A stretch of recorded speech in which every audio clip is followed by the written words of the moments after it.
Okay, let me record.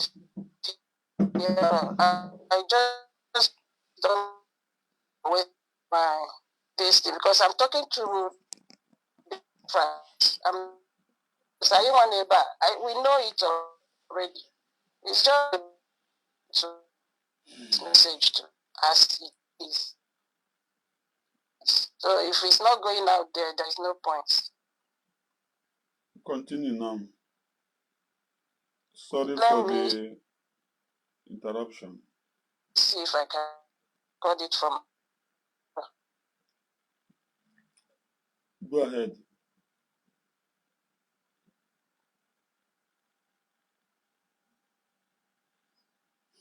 People of nation cannot be taken away from the process of having a newborn child.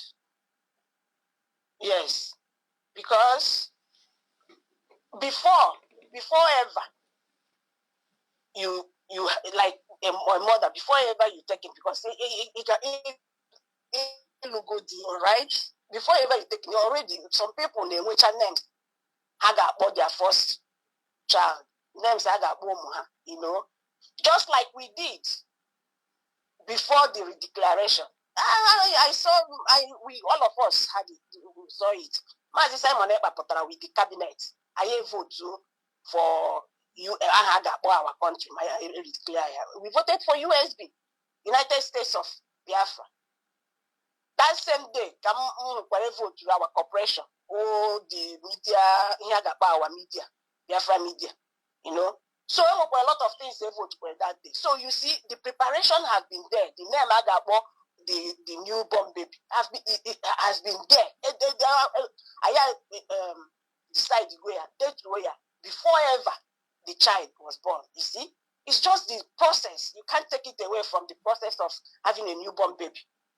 So now, Oruzie, the time of the 9th month, Agawazienu na Finland, Kaga more than one. Agazie more redeclare our baby. That is giving birth. No, Amuzie the one, right? Now, more than one, if you don't go over that name, already if you don't go over the name, say before more than one, name. Then gather the documents, being eager child dedication, it made the child dedicate. Oh, here got in Finland, got me as well.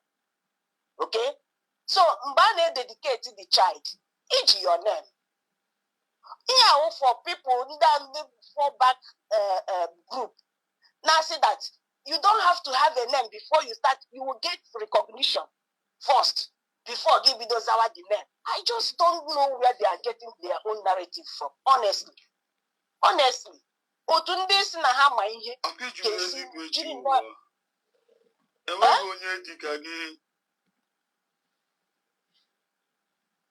onye na-ekwukwa. Sorry, continue. Ihe otu ndị si na ha ma ihe ga-esi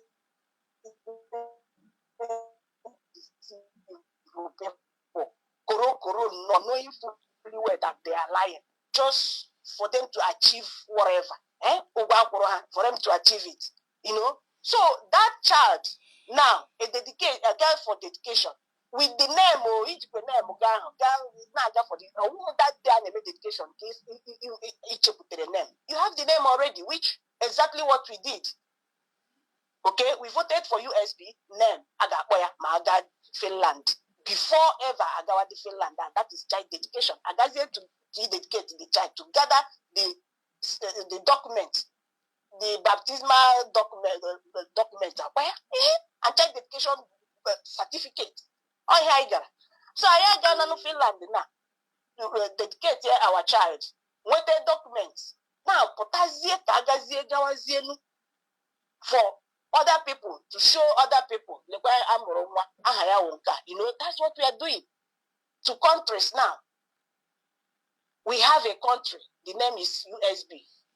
For them to recognize it, it's just the same process. So for that fallback bringing people, that why how can you have a name? have a and you start with cognition.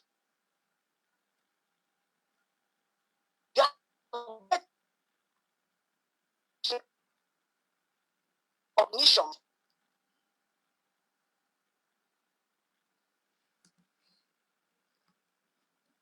That's what they are saying in the television before I it's something don't tire me. That's the area I even want to go. That's the area I even want to go. Because now, Biafrans, if we don't have to be calling this USB, not recognized there before, but what are we? Okay, I mean, what did we do during the time of voting? I vote for us to bring or they vote for us to have this or the voting. How many people vote? Sleepless night. That way you can make the number now. But go well. Eh? And then with the vote here and there, here and names here and there. People are there with it. The number of guys game and then all these things game. Mother said, no, we have to stay in read just because age the rules like this. So my Biafran people, the thing is that only my here. All these things saying, I know they down inside them, they know deep down inside them, they know that they are lying to their friends. They know that they are not saying the truth. They know that USB government is the way forward. Is the way forward. It's just that they don't like the person that in the front. They don't like the woman that is superheading it.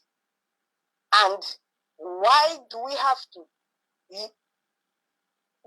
have hatred in us when you want to seek for your freedom? Does it matter? Does it matter who is leading? That was why Mazi Nnamdi Kanu and Mazi Simon Ekpa were the true, Mazi Nnamdi Kanu said it. Anybody, if you know what to do to get Biafra, do it. Statement of a person that knows what he truly wants, or who only Biafra as a leader, or he don't care. You know what to do to get this Biafra. Do it. You know?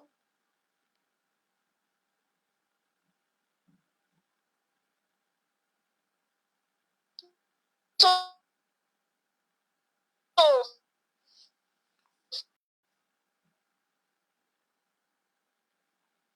I'm trying to make it. I don't know to go to Kabiama. What is it?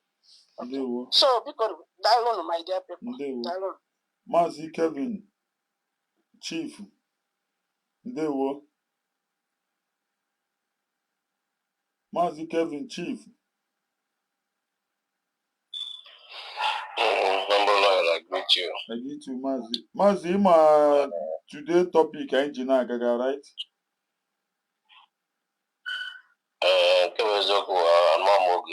But I'm following here. That means to Okay. Then I to go back to Bridge, right? Yes. Abi? Yes. Okay. Well, ụmụ Biafra, ụmụ aja na ma ọ bụrụ nwaanyị isi ọcha ji aja na gwara aghọrị onwe ya. Ihe m na-achọ ikwu na concern this fall back to bridge or brig or whatever. Unu nwa ga-ajụgodo onwe na ajụjụ ndị na-eso ndị na-ekwu ụdị okwu a. One, why not have we wish unu ka fall back to square one from autopilot and government in Israel? From autopilot first. Unu aka laghachi azụ back to autopilot first. Unu laghachi back to autopilot from the unu graduate kwu again we batazie government in Israel. Then oze na-enwe ka esi mee mistake according to them, they declare Biafra na 29. Then on a latch is back again. I just stay it.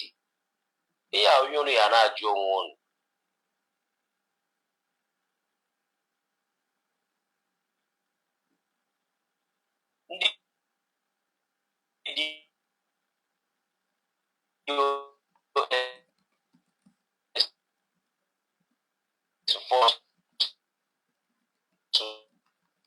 Simon, back to DOS. Simon who no more about you go where see you money on you government in extend na Finland. If you don't remember voting, vote to get okay, otu aso large step back to government in Israel. Why not Isoko Naga cancel all the whole vote need la on Muranya where we vote? Oh, yeah, got it. Go ways Mazi and Nishas at the need the Sohama. Oh, Nishi Donoma. Why not have a son? Now the two Naga cancel all the whole vote, 50 million votes in the Maduman. Here is Naji made that. Emutumu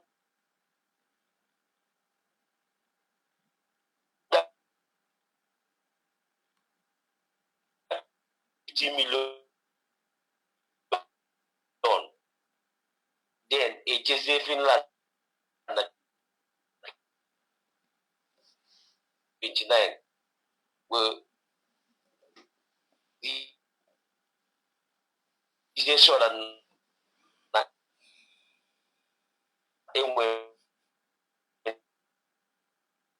na ihe a na-akpọ Biafra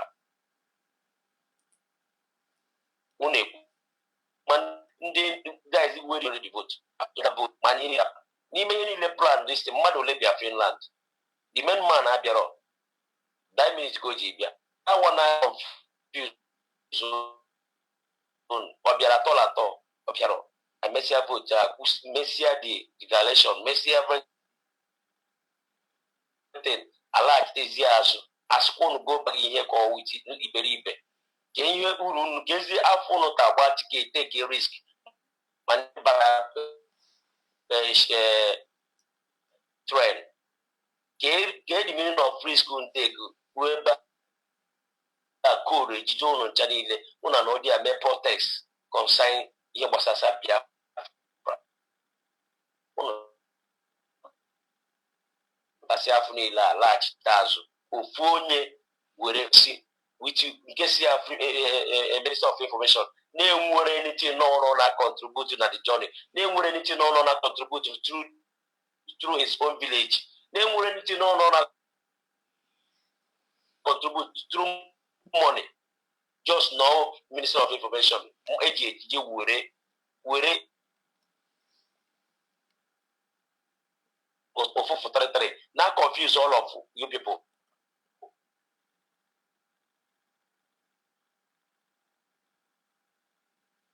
Una ne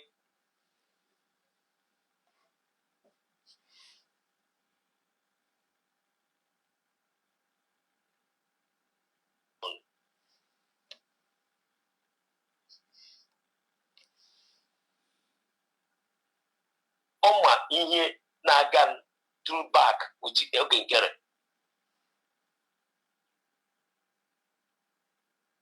all these things una kachi obi na-eso this picture esogide this Biafra till more 20 years coming by then una agbasa n'isi awọ ndị anwụ instead of unu ịbịa together na ihe emegoro na 29 December before before 1 year or 2 years Biafra abịa ede ndụ hụ Biafra dị na ụmụ enwe obi ọma na ha nwere ebe ha eje de nwere ebe ha si de nwere ebe ha bi adadị ọra mma soje di ya na ekpoghachi trọza m na-amara trọza mmadụ 7 ka oyi na-enwe ọṅụ na-eme ihe niile dị uche na mebi na Finland ebe ahụ because mụnwa na fin nọ na Finland ahụ oge nkere bịara chicha ọnwụ niile o siri mebi onye ya adres họteelụ ọnụ o jee di ya ha abụọ ha mazi one or two things ha mee the guy record ya dobere ya because ọmọgụ plan ya alaghachitezi azụ the woman continue na a support ihe dị mma agwazi esi ya imesa up ikwu nonsense agwa that na ese tigoro trap already o meri lachi azụ Chineke ọ na-ata ahụ dị otu na ọ mmadụ na ihe ọ na-ekwu asị ihe ọ na-edestroy bụ ihe Biafra kwesịrị ime ka ọ na-edestroy obi adịghịzi ya mma ọjọọ nọrọ ebe a so onye eji egbe tie n'onu ya ọwụ na-ekwuro ya you will die adịghị ọma na-ekwueri ndị mmadụ na-eso ya bikonu ndị Biafra bikonu chie na echiche rahụ ụlọ ụra unu rahụcha ụra unu echeki get the reason of na ntụrụ vote get the reason of Nigeria Finland get the reason of Nigeria Biafra before una na continue so this foolish people. I have my phone here. Ndewo maazị ndewo ikwuru nnọọ eziokwu believe me exactly ihe ikwuru nnọọ ihe mere eme na datin ihe ikwuru eziokwu. Maazị Exodus ụtụtụ ọma. Maazị Exodus ọnụ ya? Yes, ndewo maazị. Ama m ma topic anyị today. Yes. Okwa ke ihe jiwega Finland. Yes, ndewo. Ajụjụ ahụ ndewo. Now, first of all, I make a much go Kabia man already presently here. They were Master Kevin. He really spoke well. This analysis I'm not trying to get now, but I know the temper well. The cover I know from that is exactly how I feel. Not to go. Mommy check. They were glitters. What did they do? No, what did they do? One day, woman. Now one. Yeah, only one up attack now. Yes, on up without the camera he press it in the mother who got it on. I'm so bad. When I'm president, there were glitters. I see you, Frankie, our professor, our lecturer. I can learn the special greetings. Mazi Eze, Arimekele, Mazi Kuchus, Wachina Kenna. There were Mazi Kuchus, Anukramolugo, that analysis, Gambares Botajoko. The glitters, I heard you.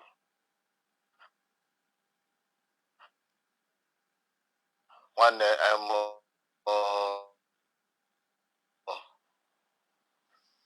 this Mazi Datina. I also heard her. And all of us get on our bed, you know, put almost in the chopper. And I so much like this question.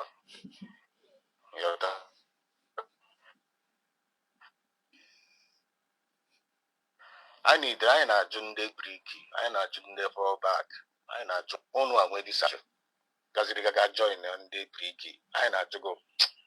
I na Jogo and one on Nishocha, irrespective Bunina in it in a platform, irrespective of Aranina and I, which means it's on. It's all the Emma when I'm Aran, you don't even care. And you require the Arana Kapaniru. Only in Kenya Casa research now that's your program and I the Ara. When we search Kega na Finland game, Kayunu gra Finland game, Okin Bam. So that para work with Hunaga, so not Brava Matatna, Yana, no, how I did was serious, I'm a joy about the way.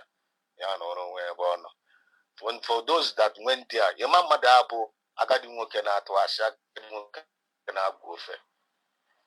This man, the very, very heartless. This man, dreaming, Kaobi.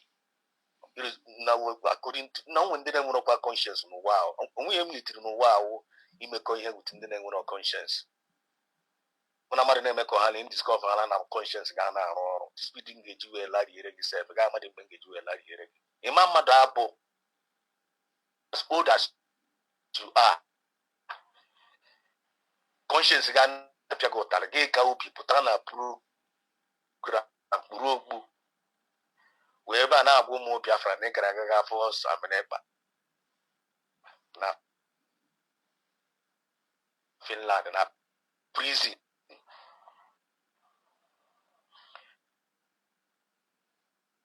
Then a one and the details of Unyagana as amene kpakpara na prison now igwa agbara na ele popo n'ozi samene bas Biafra and I miss very long. There's no point like was name for telling I found una da agro anya ka news then na eba na achi ochi na mu na mu chenu na mo then you took what a prime minister I ga afọ the reason why it Finland unu agra Finland unu when I say that now mu Biafra na give fall back I na jukunu again I na jukunu again fall back to go and vote for our new government which Totongo Zarabese was able to achieve. The reason why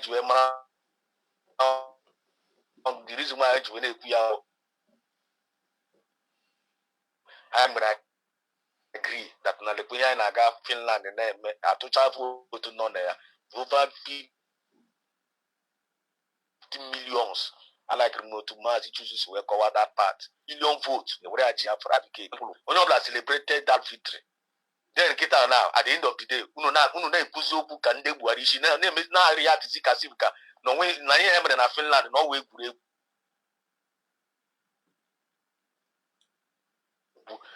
Trying to tell Biafrans that spend their million, that spend their money, that spend their ticket, that spend their lead age, how could they take a risk? Because in Finland they are because of an allegation and their leader. But they took that sacrifice when they are to go and declare that Biafra, which we really achieved it.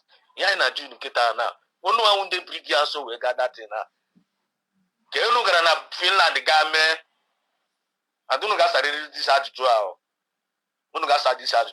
And if you guys don't have any action, Kita now, what are you guys acting now? Can you know acting now? Everyone will answer to that. Yeah, can you know bring Kita now? What can you bring represent? Because I am a represent. I am a represent now. Yeah. My phone, my phone, never know by native legal. Yeah, I know. Yeah, I know every day from you people. The Tongos are born Fulani children. And when I go, you can do Buarish. So this people can make a country. Can you know them achieve by following this this group of criminals? Okay, because now criminals. That's now just criminals. They are just criminals. This is why you went upon criminals. The leader and can kill them that kita na wogen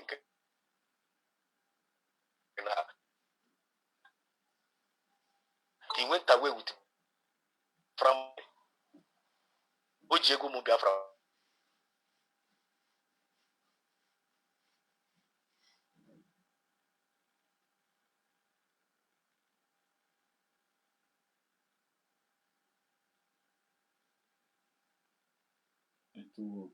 Network.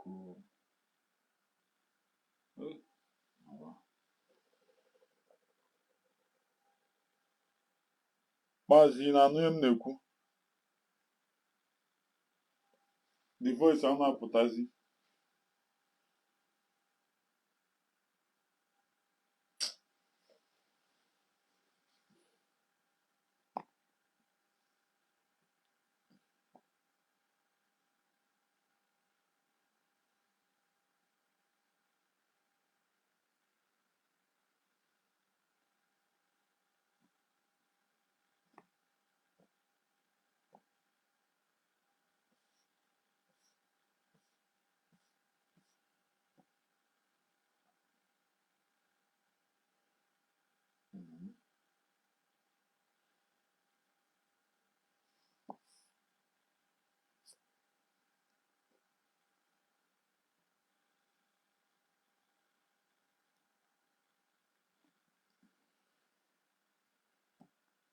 ọ bụ ka onye ahụ obodo zoo network disturb in here like this. I no just understand ka owu yi atụghị ahịa. Wow. to the network again. I'm not with the just now see guys as him again no. With the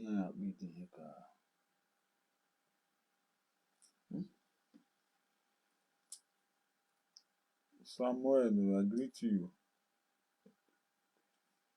They was Sam. Only the age you had to do. Biafra vote to children like this. These people are just no. Then they deceive Ghana. After all the vote, after all the time.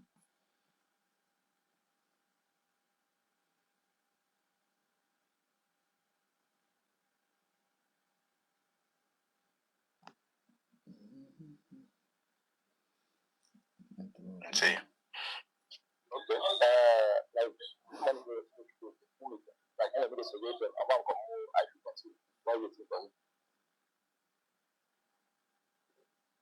You may proceed, but when you put him because all Wakana. Yeah, as a handle the mic, handle the mic. Sorry, network handle the mic, we can record there. Yes, handle the mic, after that, then Mazi Frank. Continue. Okay, 1 minute, just 1 minute. Kamana go nu Kevin here or you could not just 1 minute. Mazi Kevin, you wait that do you have anything to say?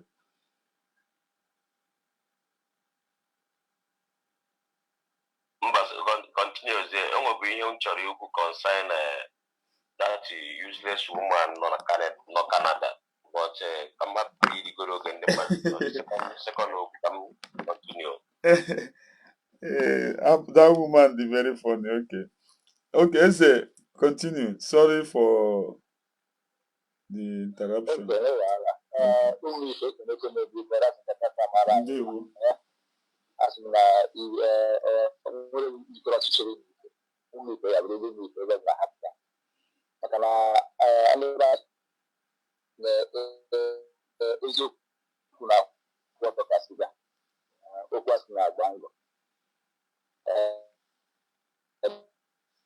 This program today.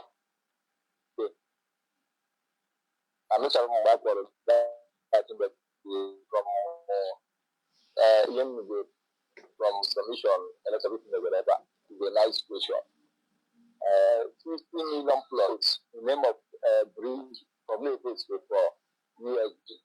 That's my question for them.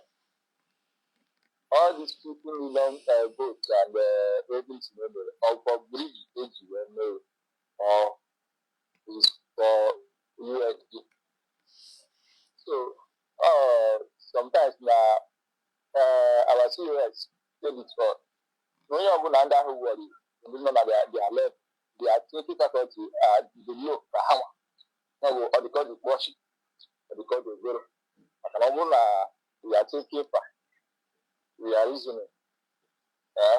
We will know when person is like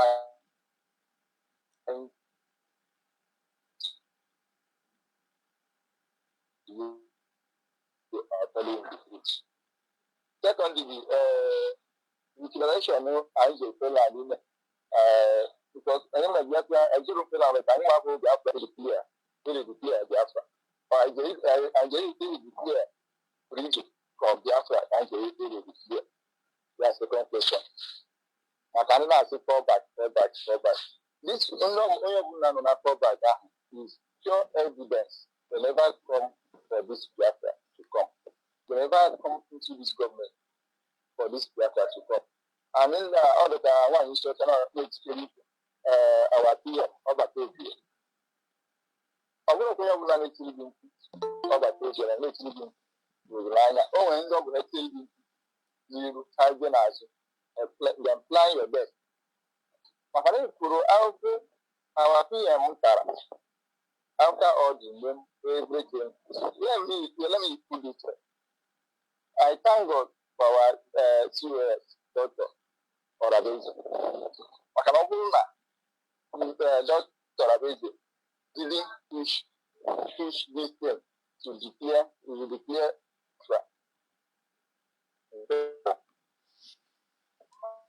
on that now. There, Finland and Nigeria, can you put something like that? You will judge our peer. Okay, so try to already have it. Even the clear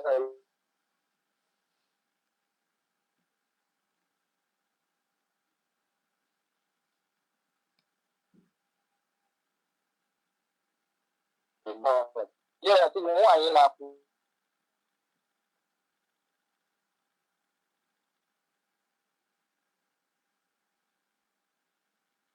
beyond. So, we can't reach ya. I just go now, one and one place. But all the house knows, so either Sona Parapa or Sona Parapa, whatever. It is about the US. We don't have to look one.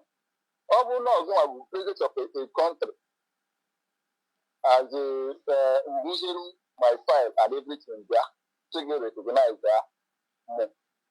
Here I do first. Recognize that in what? In government or recognize that as the Biafra or recognize that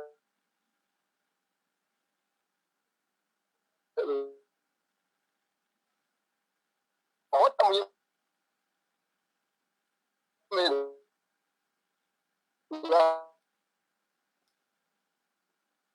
I did that.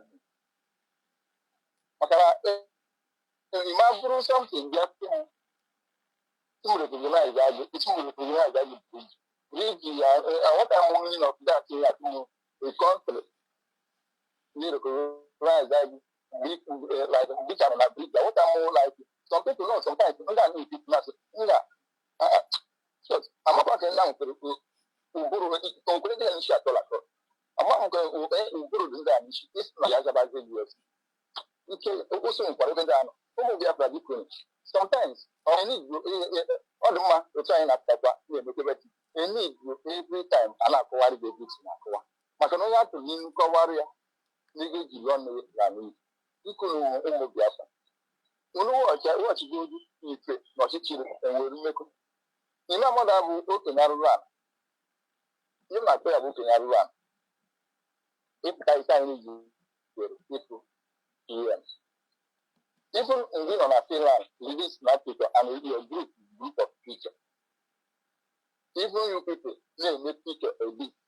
You know, we will teach a bit. You are correct with Africa. The first Chinese in Finland. This is Finland, we is our PM, yet we are history. We are money our COS mandate through his lawyer. And you have a mother, Emma Maduabum not there. Okay, kill him there. It's our COS with a local rep.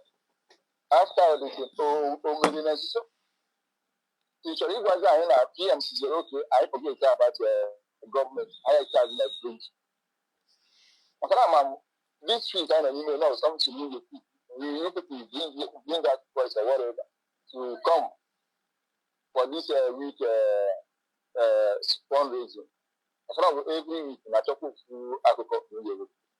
When I do all these 15 million votes and the declaration on 29 for bridge that to be votes are for Biafra USD.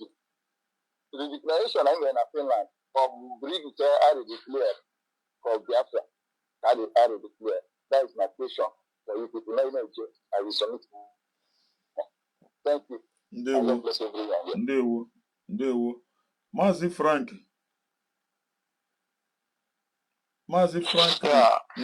Ụtụtụ ọma maazị onye nwa Chineke. Ụtụtụ ọma onye amụma. Ụtụtụ ọma nwanne m ị na-eme ọfụma na ị na-agbalị nnọọ na ọ dịrị izi mmadụ iwepụta time na-ewepụta topics like this. The spirit is using you highly, so we highly recommend and applaud what you're doing and what all of us are doing here. Good morning, Mazi Exodus, the man with utmost wisdom. ije glitter nwanyị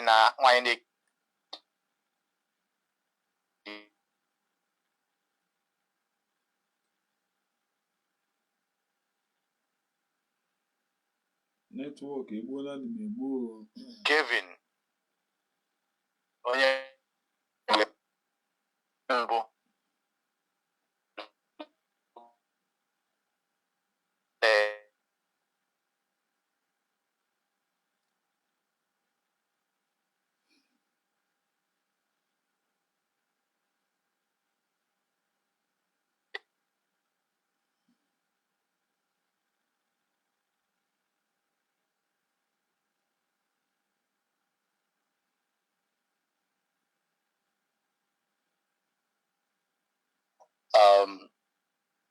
according by the topic this morning, do na maybe there is but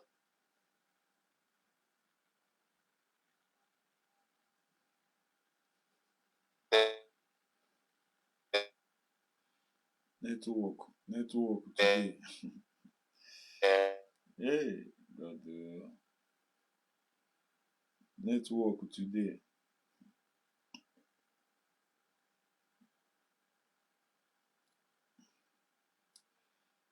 Network today is something else.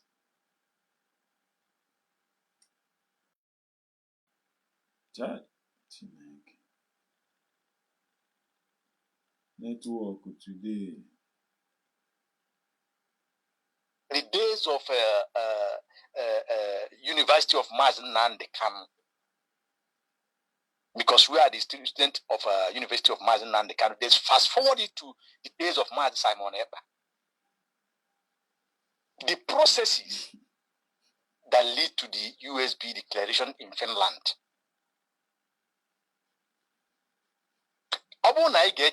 If we remember, before this USB declared in Finland, Mazinand Kanu have been touching a lot in the days of IPOP groups and co. Even when Tony Nadi was asking some critical questions, let me say that, because his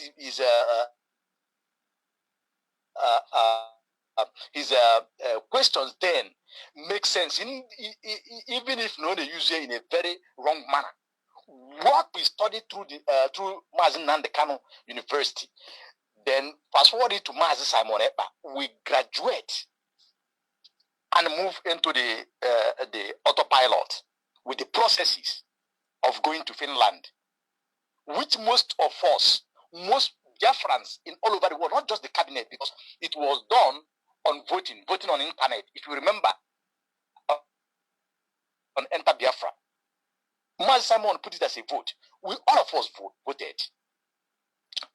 We mentioned the name. We voted on the names that we recalled. Many names was when many names came up, we choose one, which is USB.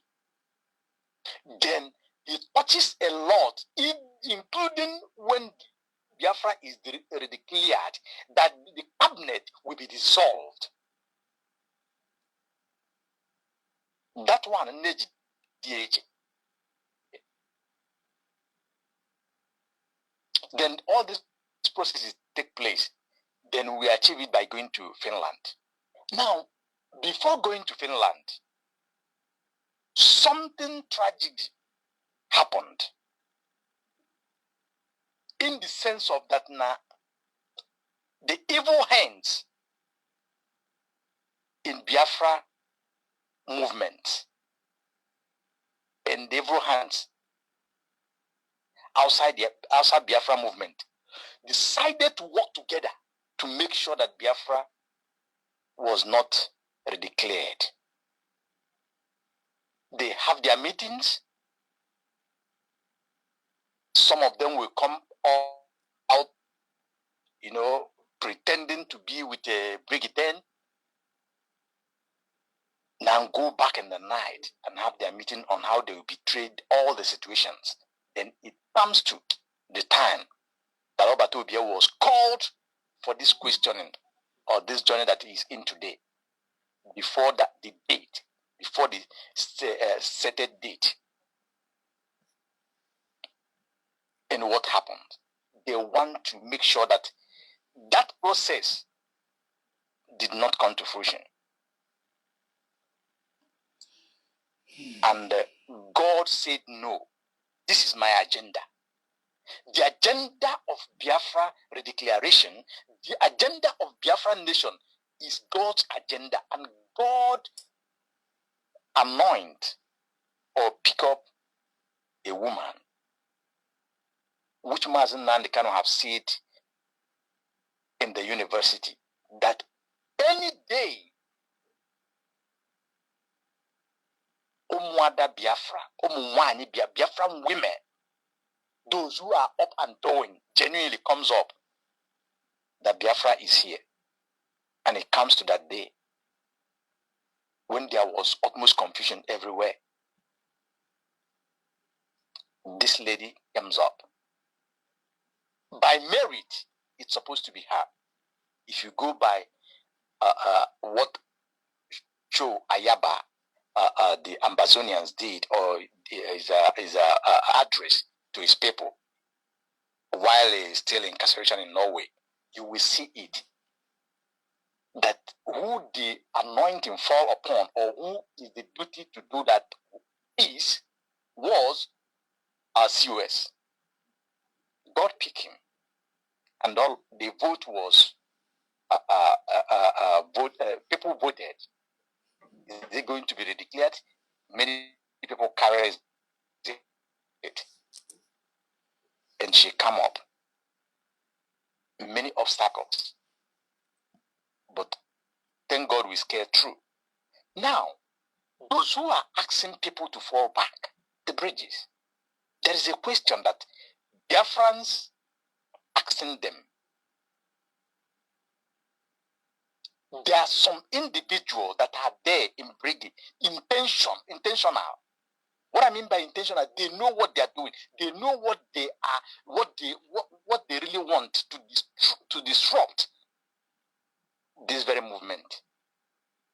Then there are some of them that are there that are we are just there because of how we feel, and we are just there because this one have been giving us a gunje. A gunje means maybe those who managed their affairs, the finance of Biafra, then dipping their hand into the purse of Biafrans, taking money from there and buying people over.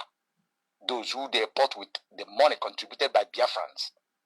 You know, they are there because they have collected something that hooked them. And those who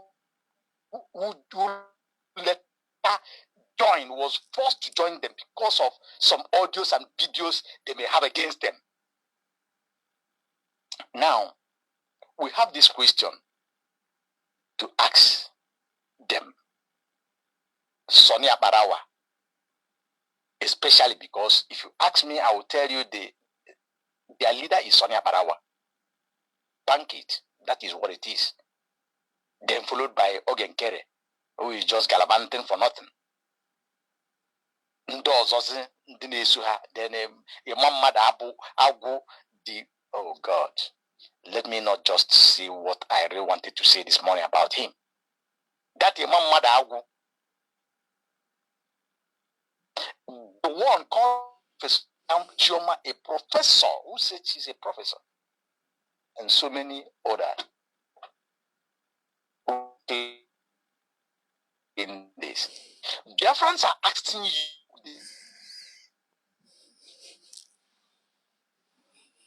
what did you went and do in Finland on 29th of November 2024 till 2nd December 2025? What exactly did you went there to do? Please, Biafrans, we really need to articulate this. Kedif on this particular date, Kedif over 50 to 60 million Biafrans, Kedif vote for, both old and young, above 18s. Everybody voted on this. Kedif for that date, Kedif nominated that day 29th to 2nd of December 2025. sign that date for? Again, you travel all the way, did thousands of miles to Finland. Now, that travel email with to that thousands of miles, after that 29th, before you left, on 2nd, those who completed till the 2nd, and those who left before you left Finland, what document did you sign? And that document that you pen your signature on, what is it for? These questions need to be answered.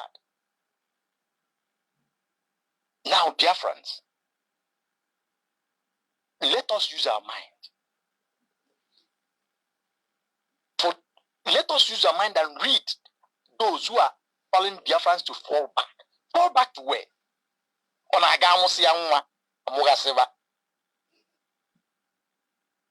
Now, again, is this.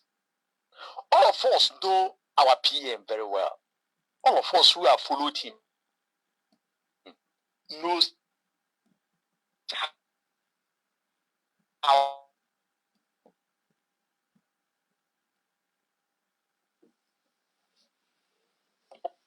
need to work. Of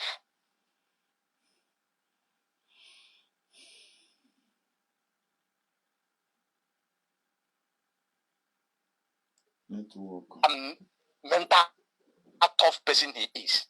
Dear friends, ask yourselves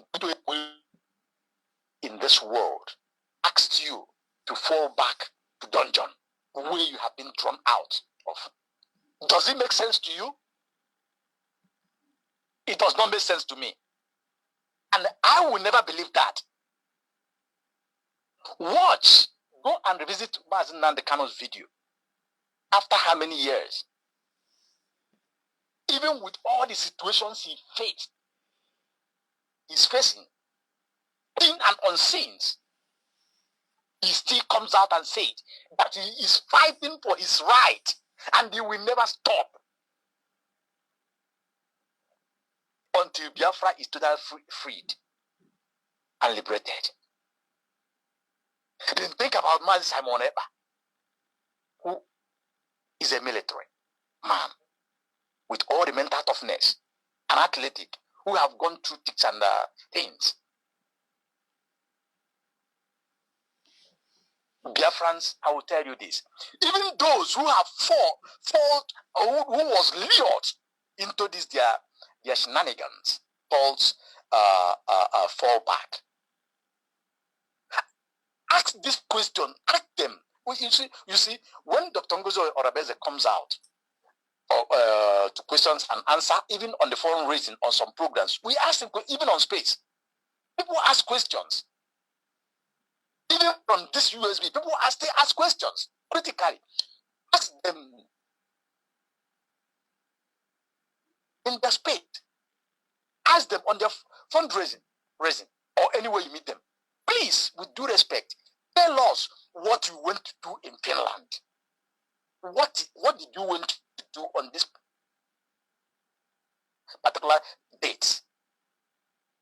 Then, what did the document that you signed?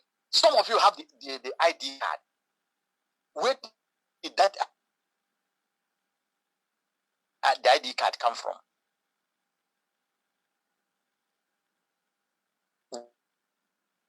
Then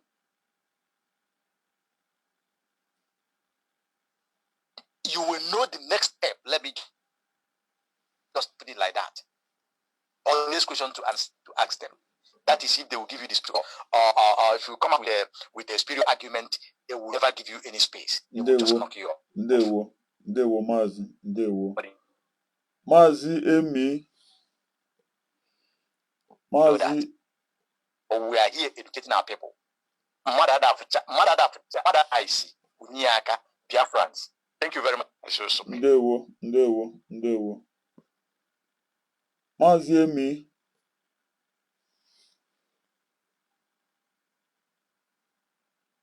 Mazi Emi.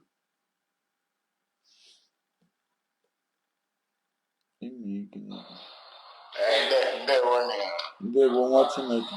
Asị nka nkele ụlọ. Ndewo. Biko, emechaa m na-ekwu okwu ebe nnọkịta amara nnọkịta. Okay. Emechaa ụzọ ka anyị na-egere egere na. Nsogbu adịghị. Thank you for yes, thank you. Maazị Uche ndewo. Maazị Uche nọdị a. Maazị Uche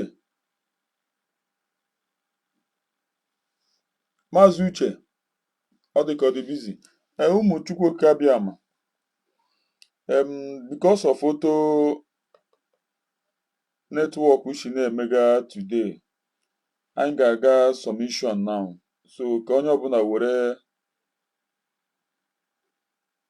2 minutes mee submission, then zigara ụmụ Biafra ozi ka mee ha ka ha mara na ha tụrụ vote, and the vote ha tụrụ ya for United States of Biafra, and which our Deputy Prime Minister Dr. Ngozi Odabezewo onye gara Finland declare ya this Biafra mgba ndị iro finire ha ga-akpọrọ our Prime Minister na ga-eme ya, but she make it possible.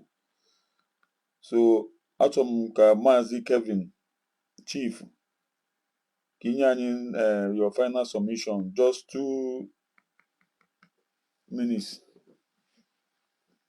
Ndewo. Ndewo ụmụ Biafra. Ndị Igbo sikwa na gbakọta bụ afa na-agbanyere nwanne anyị ezere ọsịsị na ntị na-anụ ihe ahụkwanụ ka drum. Onye na-alaruo ya na-anakwanụ ọchịrị ọlaruo. Anyị apụtago njem a, and anyị mara izi na eji pụta njem a ụmụ Biafra. Ị pụtara njem a ka ị bịa sowe ofu onye n'ike. Ị pụtara njem a ka ị bịa si na onye a jikwa bụrụ mmanụ gị, ọ na onye awụ vileji gị, ọ na onye awụ nwa ada ọha bụ unu. Ihe iji pụta njem ahụ ka ị nwere onwe gị, ka isi n'aka ndị Fulani pụọ, ka isi n'aka ndị na-egbu ụmụnne gị pụọ, most especially ndị nọ abroad, because unu nwa na-aka n'ịntanetị karịa ndị nọ na vileji. Ọ ihe unu gotere sometimes unu ya akọrọ ụmụnne unu na vileji ha mara ka ha si eje. Ihe m na-ayọ ụmụ Biafra ndị nọ outside, biko ọ na-akwara onye pụọ abroad ọkara ndị nọ n'ụlọ nwetu experience. Ụmụ ihe ịmụta na abroad bụ ihe ihe eji wee lakwu ndị gị na ha nọ n'ụlọ. Ihe anọzi abroad bụrụzie ahụ okpo onye nọ na village bụ karazie gị mma, because most of you people na-eso these people a na-afụ na ndị eriri eri. Ị gaghị ekwu na gị na mmadụ na-enwe nsogbu, ị gaghị ekwu na ị like Ngozi Odabeeze, ị na-asọpọtụ evil because onye na-akọs ọdịsị na gị na mmadụ na-enwe nsogbu. Onye aha wụ onye aha, ọ bụrụ gọọmenti ka ọ bụ. Enwe ndị nọ na Naịjirịa kịta na ihe ọsọrọ si mee, ihe ọsọrọ ha etinye Tinubu, they like Nigeria otu ha si like ya, mana ọ iberibe ka ọ wụnyere ha na ha like Nigeria instead of a fight ka Nigeria enda. Otu according na this our government, ị gaghị ekwu na ihe etiri mmadụ, ihe etiri go 247, ọ na ihe etiri Ezedos, ọ na ihe etiri Humble Lion. Ị na-esozi onye na-edubasi gị n'ọkụ n'ike because onye na-eme money of you people. I hate this guy. I don't like the way he analyze something. I don't like the way he behave. He kwesịrị maka hapụ ezigbote ihe kwesịrị ime ka udo wee dị na ndụ gị. Forget about okwu gị na Ngozi Odabeeze na-enwe ma ọ na gị na ya na-enwe okwu. Forget about ihe gị na ndị media na-eje. Focus on ihe ikuo wee pụta. I need Biafra, and you know the right thing to do. That right thing ihe anyị na-ayọ ụnụ as ụmụ Biafra. Biko legara na anya before is this Simon eba. Lee nwaanyị a nọ na Canada. If ga hụ otu esi wee gwa Simon okwu dị kunu ihe ebe akwụ yeji we mad na these people they are not my Simon eba talk of Biafrans. Lekos went na aba Simon na ayo ya our PM na ayo say it's okay, it's so omo na aba to show that we respect the government and the PM no. Then Sani Aparawa and the Ogenkere, they have planned everything. Hanajia in case of one nor go or no, the Ngozi Odabeeze or the right it take over. They know that here we're not three jack or four so where we go. But we Biafrans know who we are following. That last meeting, back I conclude that I hear go back to be. Then they can get the person on the law. Hana drag zone, he destroys that all the whole thing the guy said to you. Or just game. Back when you were John Moon Ajujo. After what now, Emma Maduabum or whatever. Now, she's knowing about something Nigeria watching. Advocate, senior advocate. Yes, or made a mistake. We are how many so only a reason. Because it was up on a zone, after Netiti or before you made a mistake. Before you make a mistake, and do I mistake? I'm a what that is that for it. When we give reason, because you're not to me to conclude this thing. Because of Biafra, wouldn't they show be Nabata in Biafra, because our USB, our DPM, the woman is trying all her best to make sure that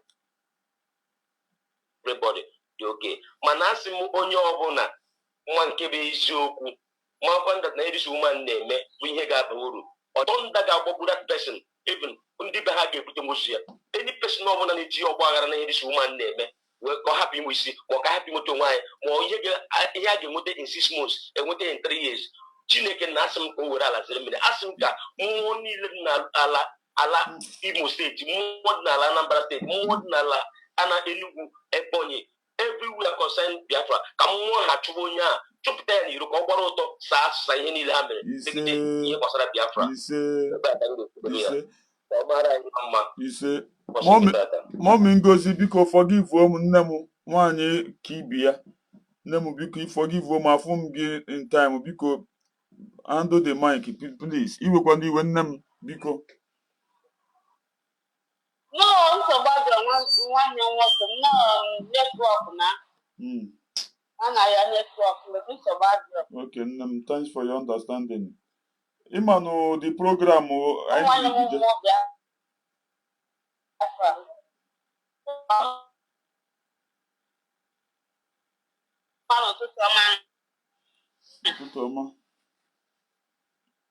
Yes, because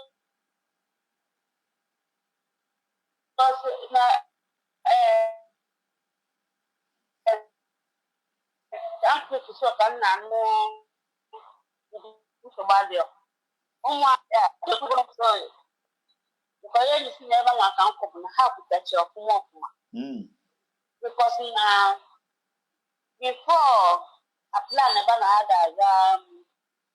the Finland. Oh, votes, cabos, and how many in a cabinet? Oh, more you may have. Nanzia Wagasna on a cabinet. Oh, how our PM was a monepa. They decided, vote there.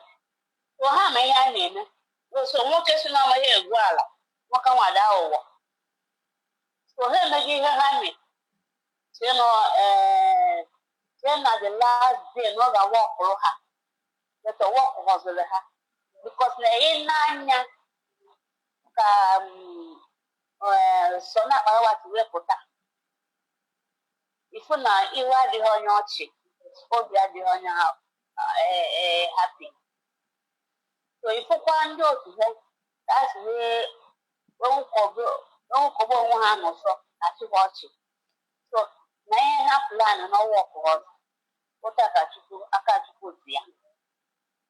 And then can I jump while it costs now don't while now shout to go where it recognize here, but not in a bomb on and walk. But a more of one block form of their fraction. And you talk, oh, Yabona. I know what I know what then at Jacka lunch. Oh, Bona, I know what a coquench to quench yamba. Oh, my water costa. Even for more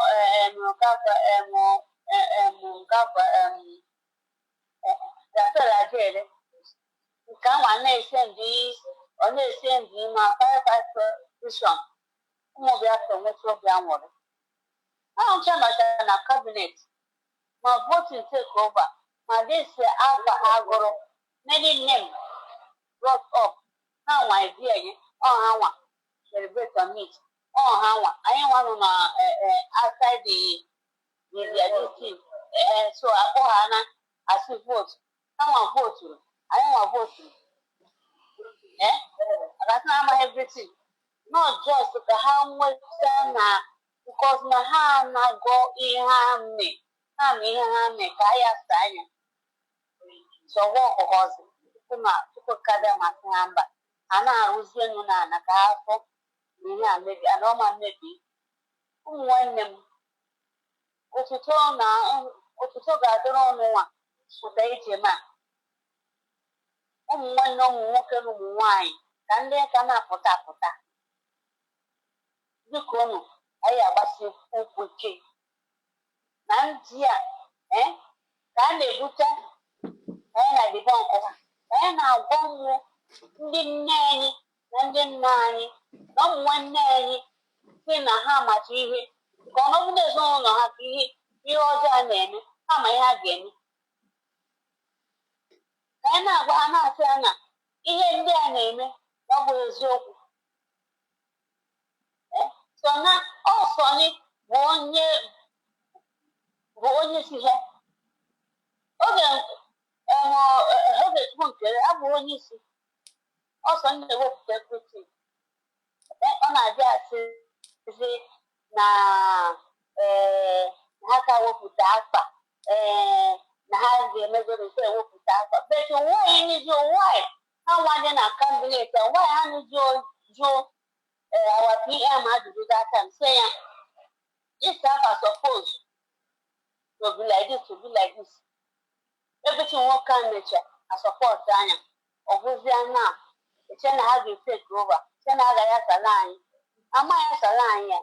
Here, no menable. Here, what I need to have now. I can't I could drop off. I lay there by another, and I give another, and I can't the Bama. And then they start and they got put up a joint. What's up, Quiet? That woman in They wouldn't. one book. And It's another ready. Magikwa. Darun Nam. They will say a black form. Yes, I'm not going to go on. The time on our hack of it. No, I can do it. So, when I got as a man, you see, on that, secret. No other number. I want to show you another number. Yeah, only one name, taken from my elders. You are program yesterday, but Asha taken a commonia will do the line. I don't know. Thank you. Auntie J. Grita, sorry. Namo handle the mic.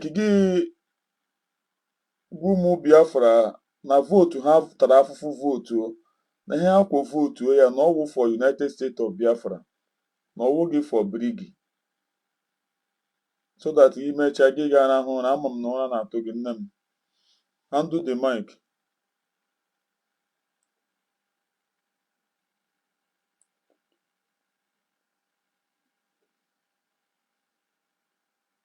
Auntie J.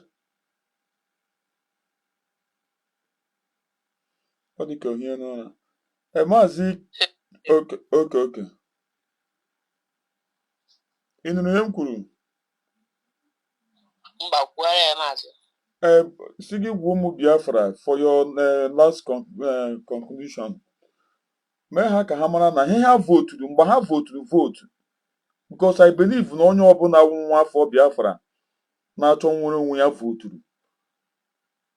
Ọ bụ ịgwa ha si na vote ahụ ha voturu na ya voturu ya for United States of Biafra and dịkwanụ Dr. Ngozi Orabeze ga-aga declare ya na Finland. Then the government may exist now. Na ọwụ gị biri gị na ya nọghị n'eze aizi. Ndewo. Maazị Ndewo, onye ga-ahụcha rice were okwute n'eri.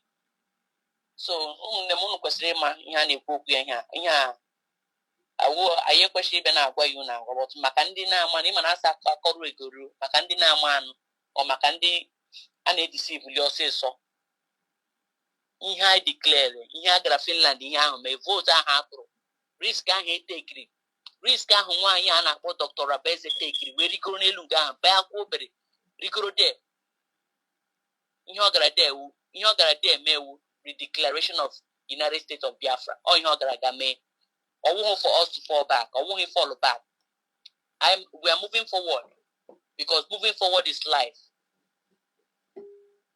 Going back is darkness. Falling back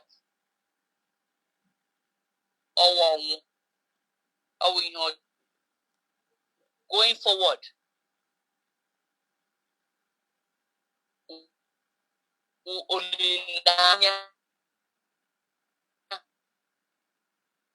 going forward ga-ebute udo anyị na-achọ. So anyị na-agwa unu n'ụbọchị taa we are not going back. That is where we stand. USB, United States of Biafra. Ewe ba kwụ na ya now. And all ihe anyị megene all ihe anyị nọ n'elu ya now. Enweghị onye ga-edeceive anyị. But ịchọkwa ka edeceive oge ọgụ amazi ọ gbasaziri gị ihu enye gị rice gị so nkume kara gị mma ịta gị tawa nkume. But afọ anyị nwa ụmụ Chineke ndị ma nke wu nke anyị ma na ebe anyị nọ n'elu ya now United States of Biafra. Ụlọ akọ ha kwanụ m n'ọnụ. Ndewo nne m ndewo Maazị Kevin second. Okay, Maazị Exodus handle the mic. Akwa ka iwere edu a ama m iwere aka elu Maazị iwere aka elu ama m aka ka iwe. Okay, sorry.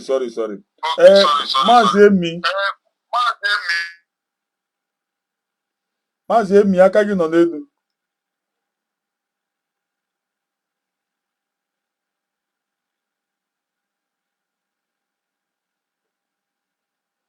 Maazị Emi nọ dị aka gị nọ n'elu.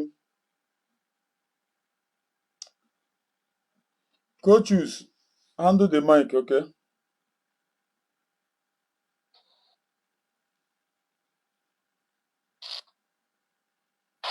Yes, ụtụtụ ọma na ụmụchukwu okike abịa. Ndewo.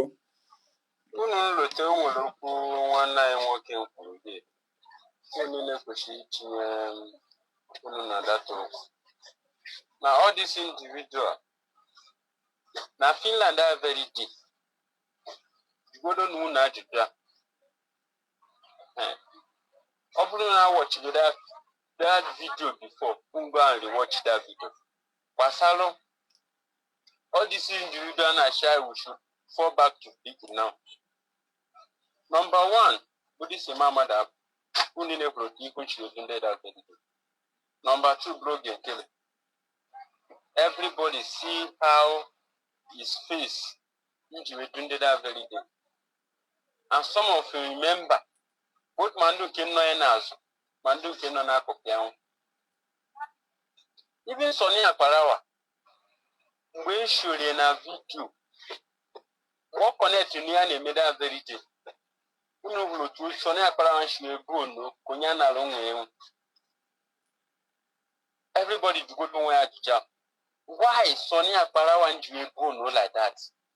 Even though that walk on your child, they should video when that very card the job no good that man. But to that man should actually go out first. To tell you near Umu Biafra and Finland they made that day. Now that man, the way he came into the happy. Look how the man takes smile. They no good Sonia Parawa and Yambu should. They should be a boon. To tell you now, all these people will hidden agenda, and that their plan may be or suppose we our DPM Ghana that stage they declare United States of Biafra. One and one they okay today. No suppose well our DPM declare and that thing.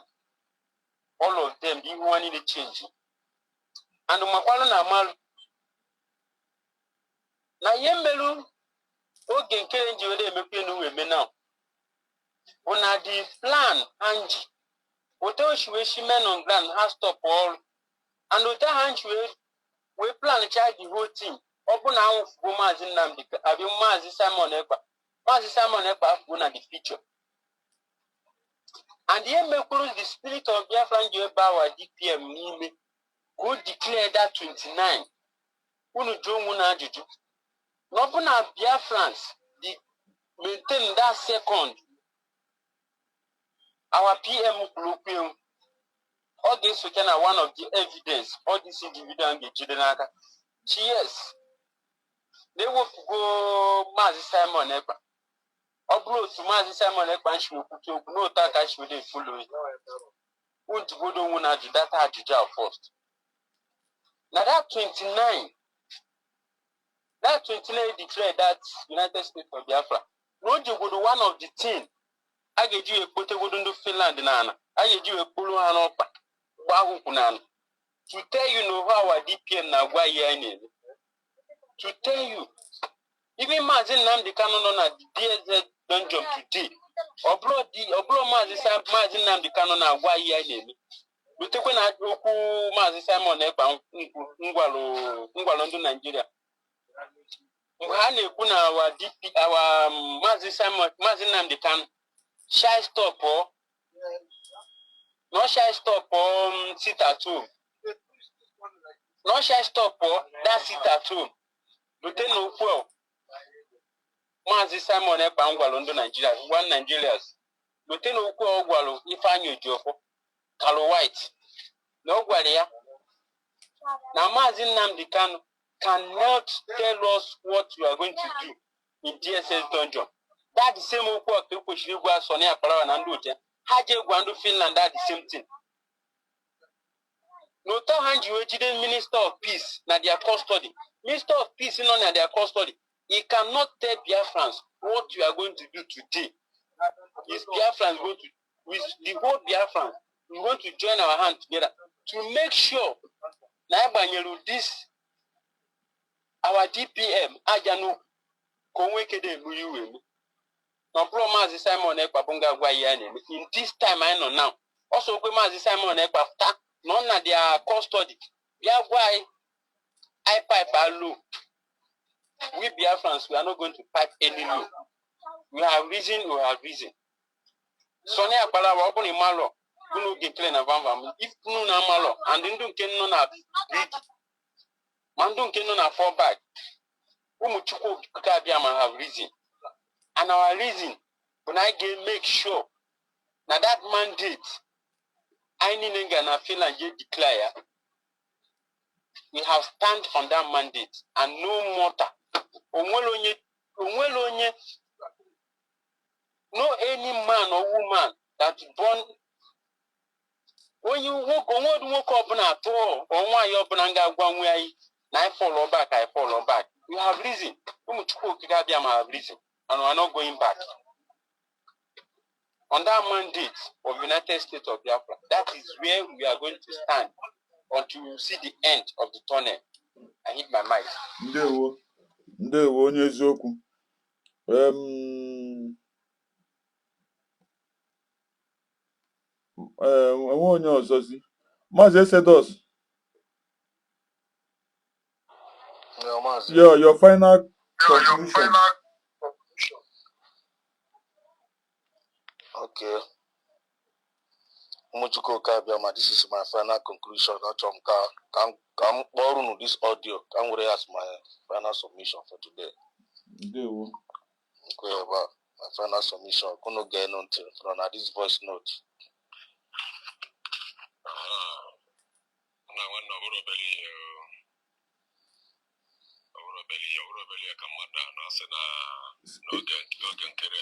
Oh, we get send the room here. Can pour your side there. Okay. Yeah, because you're not put off, man. But come use my phone. Get sent to the gear. Come use my final submission on the other phone.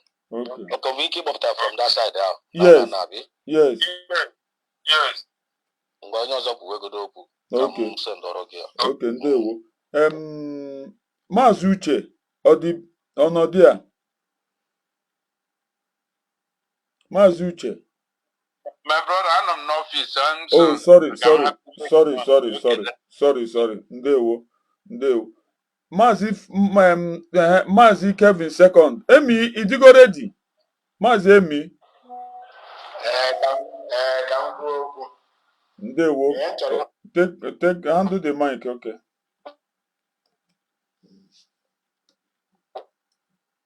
Amam, you made the program understand. I hope you follow you got the program.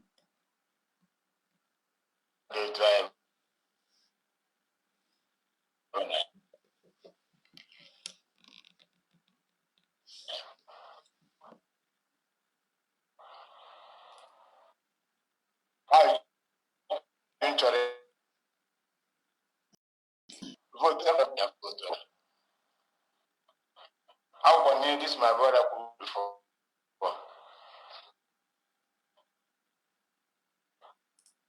I'm going to ask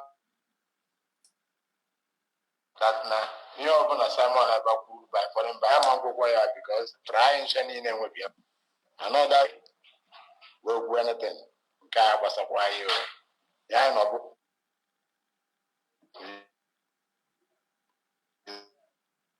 United States of Biafra. Ebe a ka anyị na-eje. Ndewo.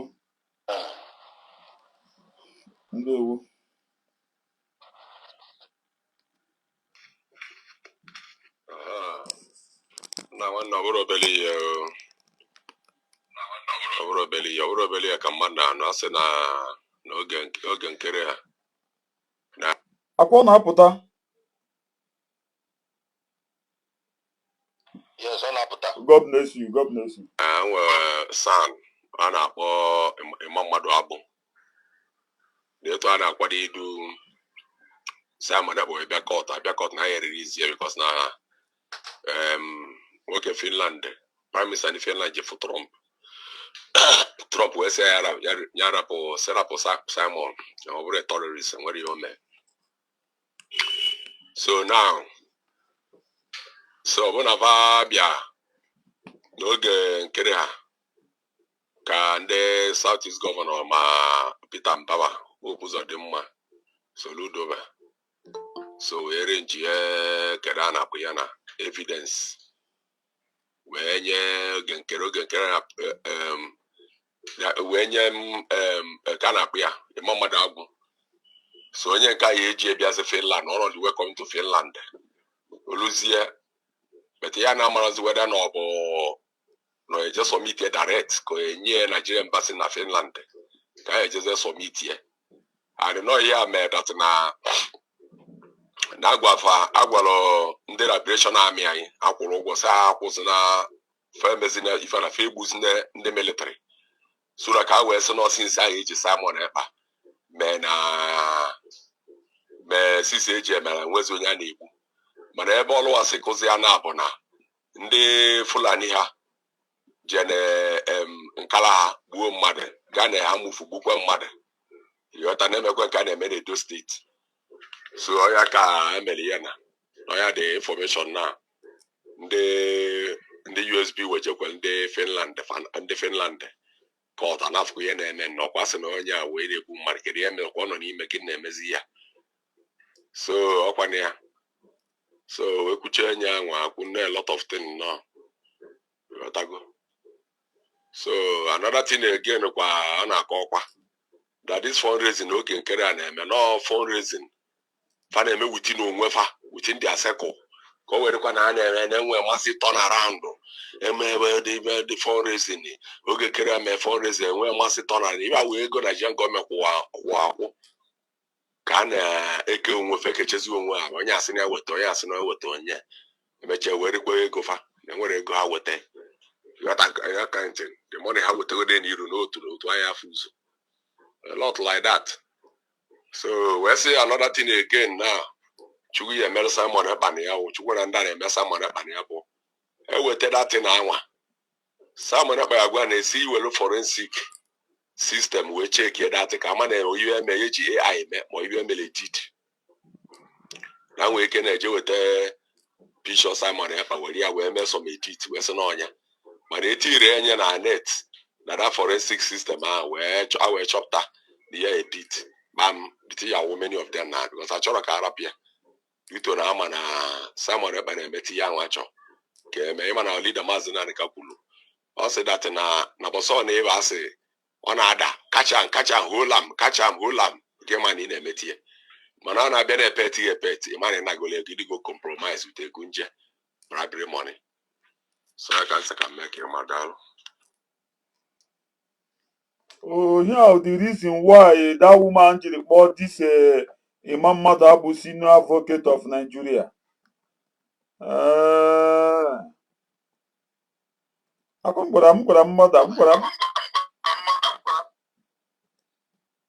my submission. I hope no more Biafra can get a work how we add up the information on KHG.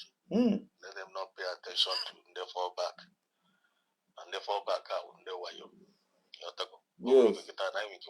Voice note now, not see from Finland web from any one you saw just gap or Mokoko. So we not pay attention. We not you don't need to listen to any of them. I got signed out to jail today. Then for that notice, they want to go. They want to come out of the river.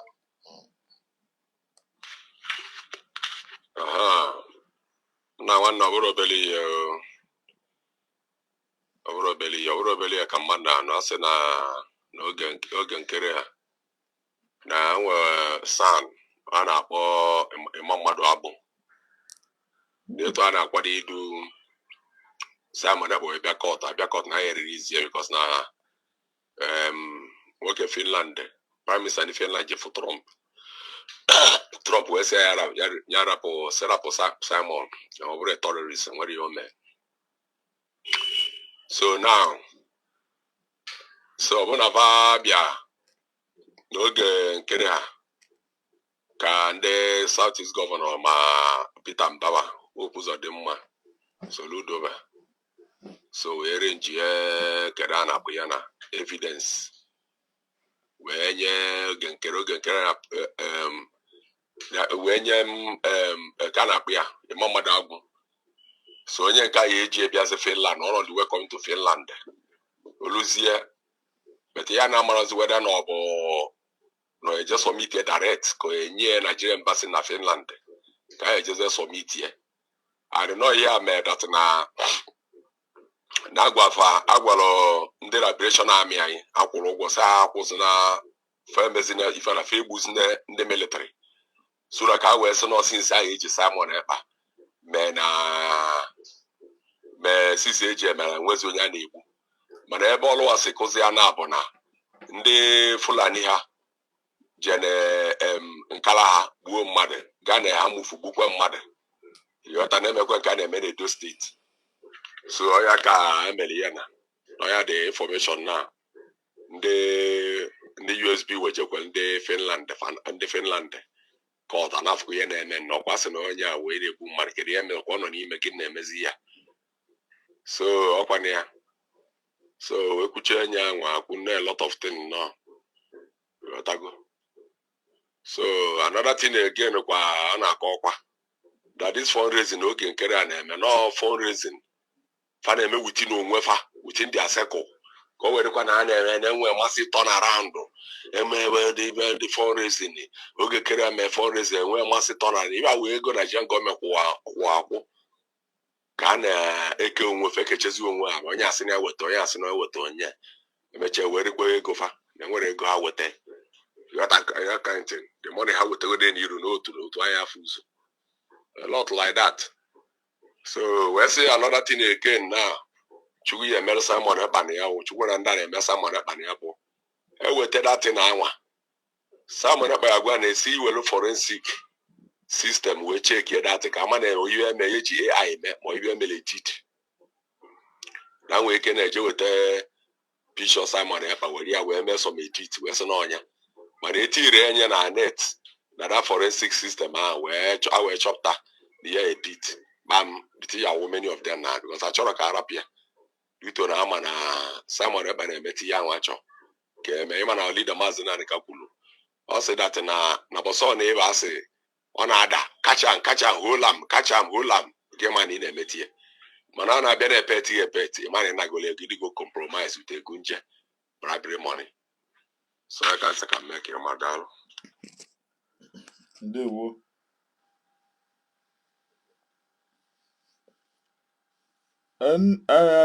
Auntie Ifi ụtụtụ ọma o.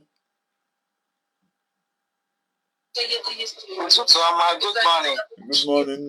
Ị bịara late. Anyị bụ na anyị nọ submission time. Anọ m na bọs. Okay. Gwa nkịtị na-egere egere. Okay. Nsị ka m bịa kụrụ ụmụnne m arụ. Nsogbu adịghị. Anyị nọ conclusion na. No problem. Nsogbu adịghị. At least as I'm president. Yes. Thank you. I really appreciate. Maazị Frank. Maazị Frank. Your final conclusion, Maazị. Okay. Dear friends, everybody. The issue is that now we have went to Finland. We have redeclared Biafra, and we stand on what we redeclared because I'd organized before I JVN. We planned for it. We worked for it. We voted for it, and we went there and we achieved the goals and the aims. And there is no going back on that. So we have it. It have been declared, and there we stand, and we stand on it. So any other thing out there would be anyways cleared. Nothing more, nothing less. Those who went to Finland and those who what Emma Maduabum did went to start this, they will come up with a own propaganda. Thank you very much. Ndewo Maazị, ndewo. Onye ọbụla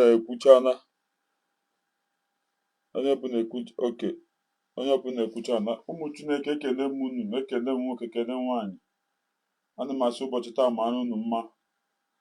Ana m ekele ndị na-evi iyo ma ndị ga-evi iyo. Ana m asị Chukwu gbaa unu ume ndị eziokwu. Unu anụnụ ya. Ịdị mgba ha na-agba n'isi gọọmenti ya. But ihe mma sị na aka ga-ebi ha n'ala. Ịma mmadụ abụ obodo ka m kpọrọ gị. Asị ọchịcha na-ara mmanụ ọ kpachikwa ya ike. Ama m na ịgawa na close to ana ili gị de gị na-achọ ihe ị ga-ejije aka so that ịnwụ ha na-asị na ọhịa anyị egburu gị. Nwaanyị jiga ajọsụ nọ ga nwụfuo nwụọ ka ajọsụ laba nwụọ deni gị bụ ịchọ nnọọ ka ọ wụrụ nnọọ si na ọwụ ihe ị metere na ọhịa egburu gị otu wụrụ owu si chọọ ya.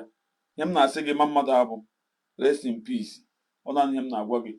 Chukwu oke abịa ma gọziere m Maazị Nnamdi Kanu, gọziere m Maazị Simon Ekpa, gọziere m Dr. Ngozi Orapaeze, Deputy Prime Minister. Chebere m ha, nye ha ndụ n'ala dị ndụ, nye ha ike na ndị dị n'ala ike. Ka ha na ihe ọbụla ha na-eme ngozi ga-abụ nke ha. Anyị nwawo ụmụ Biafra, ọpụpụ na mpụta anyị ga-abụ ngozi ju anyị na-eje. Ndewo.